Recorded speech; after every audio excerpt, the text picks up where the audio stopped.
Assalamualaikum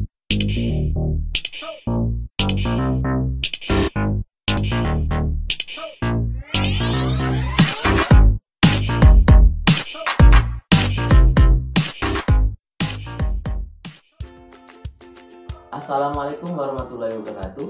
Perkenalkan, nama saya Yasin Muhammad Akbar, NIM 19862060073 dari Prodi Pendidikan Guru Sekolah Dasar STKIP BPM Pacitan. Halo adik-adik, pada video kali ini kita akan belajar tentang ASEAN. Ada yang tahu apa itu ASEAN? ASEAN merupakan singkatan dari Association of Southeast Asian Nations, yang artinya Perhimpunan Negara-Negara di Kawasan Asia Tenggara. Negara mana saja sih yang merupakan anggota ASEAN? Untuk mempermudah kita mengingatnya, gunakan akronim ini saja. Sinta dan Vina main di villa baru kami.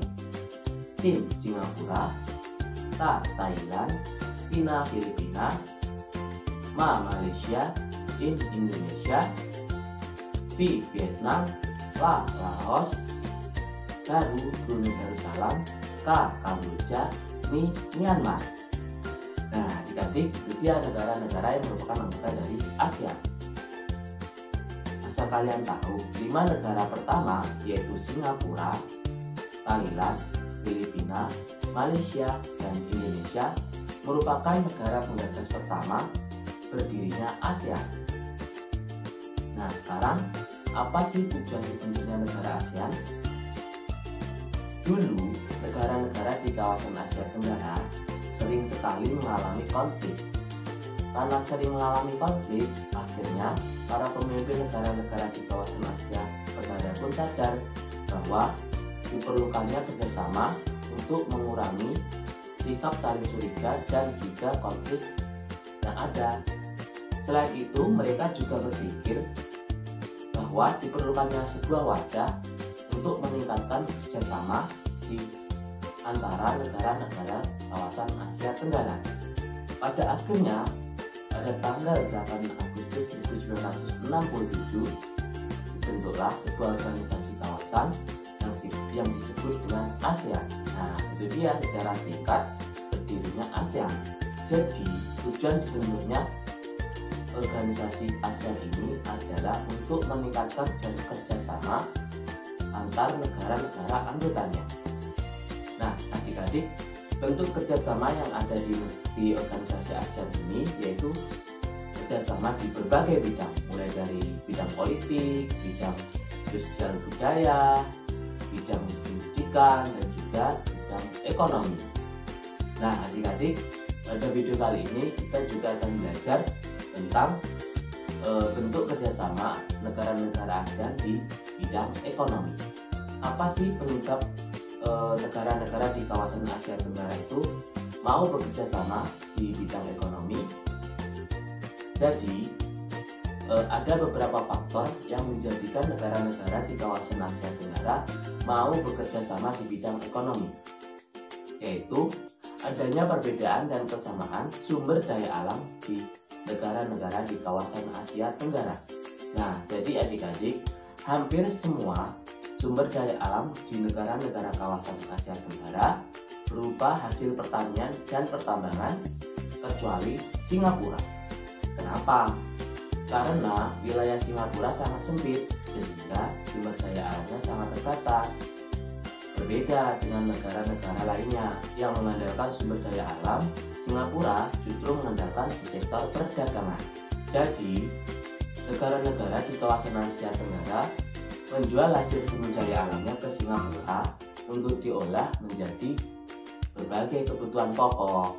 Selain itu, negara-negara lainnya juga melakukan hal yang sama, namun dengan jumlah yang berbeda-beda sesuai dengan kemampuan negaranya masing-masing.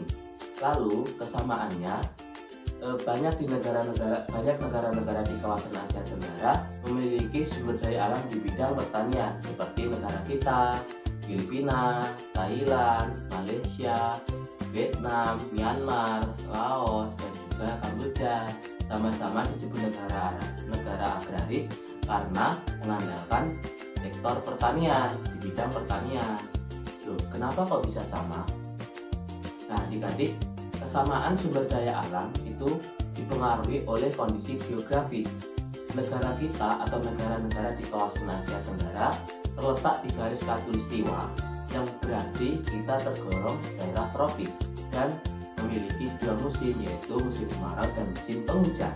Kondisi geografis ini bisa berpengaruh terhadap kondisi perekonomian dan kehidupan masyarakat di Asia, karena negara kita bisa memperoleh sinar matahari yang cukup sepanjang tahun dan ada pergantian musim yang berulang sehingga membuat tanah kita menjadi subur.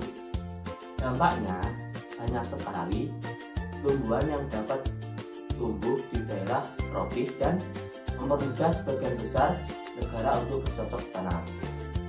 Negara kita juga kaya akan hasil laut seperti perikanan, rumput laut, dan juga mutiara. Negara kita juga kaya akan hasil tambang seperti emas dan tembaga.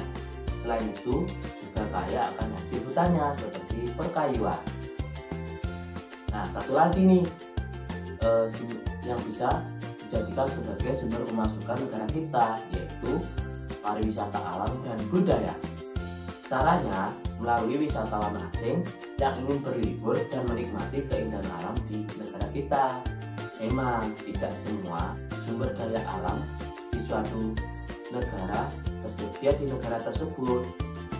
Maka untuk memenuhi kebutuhannya diperlukan kerjasama untuk melakukan pertukaran sumber daya alam melalui kegiatan ekspor dan impor. Nah, kegiatan ekspor dan impor ini merupakan bentuk kerjasama ASEAN di bidang ekonomi untuk meningkatkan kesejahteraan kehidupan masyarakat di negaranya masing-masing. Nah, itu dia adik-adik materi tentang ASEAN. Mungkin cukup sekian untuk video kali ini. Akhir kata, wabillahi taufiq wal hidayah. Wassalamualaikum warahmatullahi wabarakatuh.